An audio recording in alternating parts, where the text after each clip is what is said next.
J'ai parlé une fois du chocolat ivoirien, on peut le dire du café éthiopien. Donc, vous savez, le paquet de café, il est hors de prix chez moi. Dans les supermarchés au Sénégal, le café, il est hors de prix. Ce café qui vient d'Afrique. Le cacao, le chocolat qui est vendu en Afrique, on ajoute de l'huile pour fluidifier, pour économiser. Tout simplement parce qu'il est hors de prix. Mais honnêtement, transformer juste le chocolat et faire des tablettes de chocolat en Afrique, c'est quand même à notre portée. Oui. Pourquoi on ne le fait pas? Oui. Donc l'Afrique ne souffre pas d'un manque de ressources. L'Afrique souffre du défaut de transformation. Il faudrait consommer local, transformer et valoriser les produits de manière locale. Oui. Je vous cite, de ces leaders low cost, sans éthique, autres que leur rapacité, qui sont même des faux bergers sadiques qui privent les enfants d'Afrique du lait de leur mère. Ouais. Bref, avant de critiquer l'égoïsme de l'Europe, ou alors en même temps, balayons devant notre porte. C'est ce que vous leur dites à ces dirigeants africains. Vous savez, moi je suis toujours entre deux feux. Donc finalement, c'est très difficile aussi, mais j'assume. Mais je suis entre deux feux. Les extrémistes africains revanchards ne m'aiment pas, les extrémistes européens ne m'aiment pas. Le problème, c'est que je sais ce que c'est que le rejet, donc ça ne me pose pas de problème. Je veux juste être honnête avec les deux mondes qui font ce que je suis. Donc mon amour de l'Europe fait que chaque fois quand je dois critiquer quelque chose sur l'Europe, en fait, je me fais violence. Parce que je vis en Europe. Et j'habite à Strasbourg. J'ai aussi la nationalité française. Je ne la cache pas. On ne m'a pas forcé à l'avoir, je l'ai demandé. Donc ça correspond à quelque chose dans ma tête. Et je la respecte. Mais Marianne ne m'a pas adoptée pour que je lui cire les pompes. Marianne, elle m'a adoptée pour que je sois une vraie citoyenne française, digne d'elle-même et des valeurs qu'elle défend. Et donc je les défends. Et notre liberté, elle est incomplète quand elle est interdite à nos semblables. La pauvreté, c'est une des pires violences faites à l'être humain. Et en Afrique, c'est ce qu'on trouve. Qui sont les complices? Parce qu'on parle toujours, dès que je parle d'Afrique, on me dit, mais la corruption. Pour qu'il y ait un corrompu, il faut qu'il y ait un corrupteur. Qui est le corrupteur? C'est celui qui a les moyens. C'est l'Europe. Il faut dire la vérité. Et maintenant, nos dirigeants, il faut juste que les gens comprennent que politicien, ce n'est pas un métier. C'est une fonction pour rendre service à son pays. On ne devient pas politicien pour être riche. Donc il faut exceller dans autre chose avant de vouloir servir la nation. Et là, le corona nous a donné une leçon. Parce que là, avec les frontières fermées, on s'est rendu compte de la dépendance, par exemple. Si vous voulez importer du riz thaïlandais, des lentilles de Canada, du lait en poudre irlandais, eh bien, les frontières sont fermées. Eh bien, à un moment donné, il faudra penser à l'autosuffisance alimentaire de l'Afrique. Tant qu'on n'aura pas ça, ces jeunes-là, ils bougeront toujours pour aller chercher quelque chose ailleurs. Et on parle toujours, depuis l'Afrique, quand on est en Afrique, on parle toujours de l'exploitation, du néocolonialisme, de l'Occident qui viderait notre grenier. Mais oui, est-ce qu'il pourrait le faire si nous tous, en Afrique, nous étions soudés? S'il y avait un panafricanisme où l'Afrique parlerait d'une seule et même voix. Mais non, chacun va signer ses accords d'une manière, séparée des autres pays. C'est-à-dire qu'ils ne se mettent pas comme l'Union européenne qui va faire un grand ensemble qui va décider. Non, les pays africains vont aller individuellement. Donc chaque pays va signer, ce qui les affaiblit. Donc oui, ceux qui exploitent l'Afrique ne pourraient pas le faire s'ils n'avaient pas des complices locaux. C'est ça, ce sont les cyniques, c'est le mot que vous employez. Oui. Vous dites carton rouge à ces dirigeants-là, carton rouge. Oui, qui font semblant de diriger le peuple africain tout en le livrant à la famine. Donc, à un moment donné, il faut qu'ils se rendent compte qu'il faudra que l'Afrique, 54 pays qui peinent à être entendus, c'est parce qu'ils n'ont pas pu rassembler leurs forces. Et cela, c'est possible tant que nos dirigeants continueront à jouer leur match individuel à leur propre détriment. Donc, il faut à un moment donné que les Africains se rassemblent pour parler d'une même et unique voix. Oui, nos vies servent d'engrais au monde des pillards. Oui. Les mots sont forts. Et oui, regardez l'espérance de vie en Afrique. Donc, c'est l'espérance de vie au Sénégal, par exemple. Si déjà, à 40 ans, vous n'avez toujours pas trouvé un travail stable, quelle retraite pouvez-vous imaginer? Donc, du coup, c'est un monde où l'Afrique est là comme une réserve disponible pour ceux qui peuvent utiliser ces ressources. Le pétrole africain, vous connaissez une compagnie africaine qui exploite le pétrole africain? Non, tous les noms Ce sont des noms de pays riches, donc des exploitants extérieurs. Vous connaissez une mine d'or en Afrique qui appartient aux pays africains? À part l'Afrique du Sud, ça n'existe pas. Oui. C'est toujours. Oui. Ce que vous dites, impossible d'avoir de l'électricité dans les villages africains, alors que l'uranium du Niger fait tourner les centrales nucléaires occidentales. À plein régime. Ouais. Oui. Et puis derrière les villages de Niamey, on allume de la bougie. Oui. Quand vous allez dans les îles du Saloum, l'électricité n'est pas permanente. Et donc tout ça, franchement, si votre uranium permet d'alimenter les centrales nucléaires occidentales, vous pouvez au moins négocier une centrale nucléaire pour l'Afrique de l'Ouest. C'est un minimum. Oui. Oui. C'est quand même pas éthique, même pour les gens qui utilisent cet uranium pour s'éclairer, pour avoir leur eau chaude, pour pouvoir cuisiner. Quand on sait que les villages juste à côté de l'endroit d'où vient cet uranium, ces villages-là ne peuvent même pas avoir l'électricité. Comment peut-on servir de réserve aux autres alors que la gamelle est vide en Afrique? En Afrique, oui. Fatou Diome, ça fait longtemps que vous parlez de ces questions. Qu'est-ce que vous diriez aujourd'hui à un jeune Sénégalais qui est prêt à tout pour partir? Aux jeunes Sénégalais, mais aussi à l'Europe. Aux jeunes Sénégalais, je dirais que, quel que soit le pays, il faut lutter pour s'en sortir. Et aux jeunes Sénégalais, je dirais aussi qu'il y a certains qui n'acceptent pas certains boulots au pays et ils font des boulots encore plus difficiles quand ils arrivent en Europe et très très mal payés. Mais dire cela, pour moi, ça ne suffit pas parce que ça fait longtemps que je parle de ce phénomène. Donc à l'Europe, je dirais ceci, quand vous déplacez le grenier des gens, quand ils ont faim, ils suivent le grenier. Donc au Sénégal, il y a la réduction des ressources halieutiques. Donc ces gens-là, Mbour, j'ai fait mon lycée là-bas. Donc ce sont des pêcheurs. C'est exactement la même chose que dans ma région. Maintenant, il y a une raréfaction du poisson. Il y a de moins en moins de poissons. Mais vous voyez les bateaux européens qui viennent ratisser les côtes sénégalaises jusque dans l'estuaire du Sine Saloum, juste au large, là où vous avez pris la pirogue pour traverser. Juste derrière, on trouve de grands bateaux des chalutiers européens. Il y a ce que Thomas Piketty dénonçait.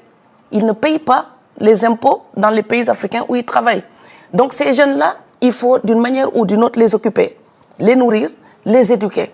Donc si on vide l'Afrique de ses ressources sans permettre aux gouvernements africains d'investir dans l'éducation de ces jeunes-là, l'Europe ne sera jamais tranquille parce que votre gamelle pleine là, on viendra toujours chercher notre part. Dans le grenier. Et je sais que quand on fait une autocritique à l'Afrique, les gens n'aiment pas.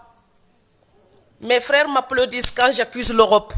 Et puis quand je fais notre autocritique, je deviens la mauvaise. Mais je suis en même temps les deux. La fille qui peut regarder les fautes de l'Europe, mais la fille qui dit, si je veux que ma voisine européenne me respecte, si je veux parler avec elle d'égal à égal, je dois arrêter de demander la moitié de son salaire pour gagner le mien. L'Afrique, la faute qu'elle doit reconnaître, et on doit absolument accepter cette autocritique. L'Afrique a trop longtemps gardé son complexe colonial, regardant l'Europe non comme un partenaire de négociation, mais comme un maître dont on accepte à la fois le secours, mais aussi le mépris.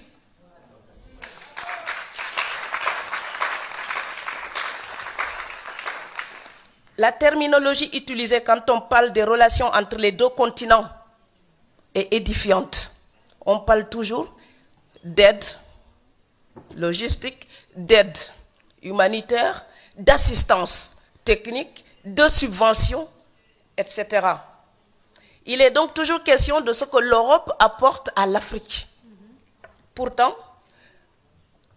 si l'Europe a si jalousement gardé sa relation avec l'Afrique depuis si longtemps, c'est bien parce qu'elle en tire quelque chose. Alors quand les Européens viennent investir chez nous, ils font de l'aide au développement. Mais leurs comptes bancaires sont en Europe. Et une entreprise qui fait des pertes ne reste pas longtemps en Afrique, hein, elle ferme. Donc quand ils viennent faire des affaires, ils viennent nous aider. Quand nous, on vient faire des affaires, on est immigrés économiques. Donc à un moment donné, il faut parler bêtement du marché capitaliste à la régulière. Je sais bien qu'il y a des torts que nous devons reprocher à l'Europe. Mais 3 siècles de reproches ne changeront pas notre destin. Donc, chercher un coupable extérieur ne changera pas notre destin. Si ma maison brûle et je reste là et je dis, quelqu'un a jeté une allumette, ma maison brûle, quelqu'un a brûlé ma maison, quelqu'un a brûlé ma maison. 3 saisons après, je serai encore sous les étoiles. Donc oui, l'Afrique peut reprocher des choses à l'Europe. Oui, mais les défaillances de nos dirigeants d'aujourd'hui, nous ne pourrons pas les justifier, les légitimer uniquement en accusant l'Europe. Ce serait nous mentir à nous-mêmes.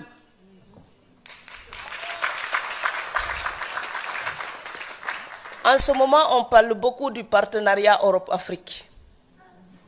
Ça passera par une révolution des mentalités. Celui à qui vous demandez la charité, vous ne pouvez pas le tutoyer. Celui à qui vous demandez la charité, vous ne pouvez pas lui imposer des règles. Celui à qui vous demandez la charité, vous baissez la tête devant lui. Et quand nos dirigeants baissent la tête, les peuples se mettent à genoux. L'Europe n'est pas digne quand elle exploite l'Afrique pour le bien-être de son peuple. Ce n'est pas éthique. Et le peuple européen ne doit plus l'accepter.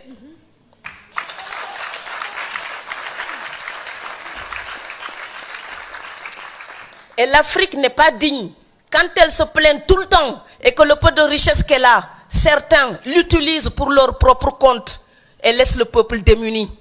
Ce n'est pas éthique non plus. Si le partenariat est une association en vue d'agir pour un bénéfice commun, je suis d'accord. Mais il est évident que pour l'instant, c'est l'Europe qui mène la danse. Alors de deux choses l'une. Si vous voulez danser avec moi, vous ne pouvez pas seulement compter sur votre souffle, vous allez m'épuiser. Donc si vous voulez danser avec moi, on doit organiser nos pas et nous entendre doucement et nous entendre. C'est une conciliation. Ce n'est pas une domination, ce n'est pas un contrôle, ce n'est pas une tutelle, c'est une conciliation.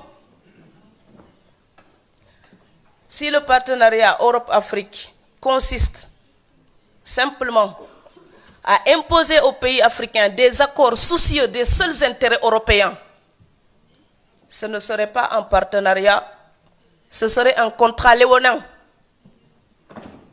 donc inacceptable. Ce serait même plus hypocrite que la colonisation.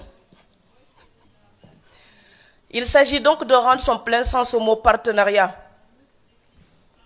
Si l'Europe veut aider l'Afrique vraiment, il faut sortir de la condescendance et de la supposée aide pour un vrai et juste, transparent partenariat.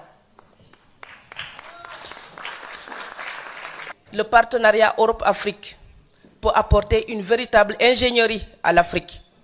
Il n'y a pas de complexe à cela. L'Afrique doit apprendre à prendre des autres et à échanger, sans complexe. La mondialisation, la crise économique et le drame actuel des migrants nous montrent que les problèmes d'aujourd'hui transcendent les frontières. Ils demandent donc des solutions collectives. Pendant longtemps, les populations, les communautés humaines ont organisé leur survie, les unes au détriment des autres. Aujourd'hui, ce n'est plus possible. Donc la communication est internationale, les gens sont informés.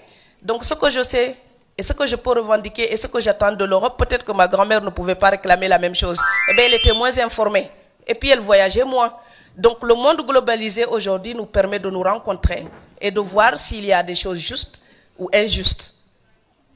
Et l'injustice, elle est intolérable aux 4 points cardinaux. Et comme je ne cesse de le répéter dans tous mes textes, aider quelqu'un, c'est l'aider à ne plus avoir besoin de vous. Sinon, c'est de l'assujettissement. Et le corollaire de l'indépendance, c'est la responsabilité. Donc, de deux choses l'une. Ou on est indépendant, donc on revendique notre destin, ça veut dire qu'on a une responsabilité. Ou on dit que c'est toujours la faute des autres, ça veut dire que nous sommes des moutons. Je ne suis pas un mouton. Donc la mentalité victimaire, je n'en veux pas. Je vous remercie.